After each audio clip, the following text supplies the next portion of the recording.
So the first thing that you're gonna wanna do is to shuck your corn, silk it, pull all that off. So get all that off, clean it up. You can see I've already started doing quite a bit. Kind of just getting going here.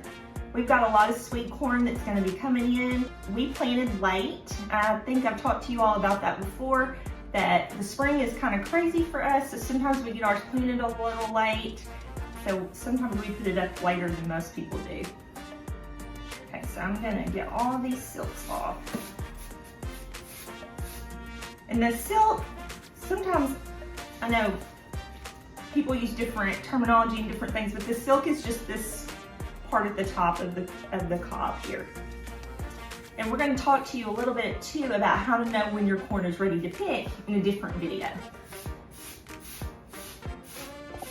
So if you've grown your sweet corn organically, sometimes you may find a bug or a worm or something in the top of it. Just break that off, cut out the bad spot, and go on. This one actually is really good. You know, we haven't really seen a lot of that in our corn. We've had a couple of bad spots so far, but if you do, just cut that off, break it off, whatever you need to do, and just move on and use the rest of the corn on your cob. So one thing that's really important to remember the way that we do it is you're not gonna cook it. So it's really easy, it's fast. If you've got a couple people helping, you can put up a lot of corn in a short amount of time, but you don't wanna wash your corn. So be sure that you don't get it wet and wash it.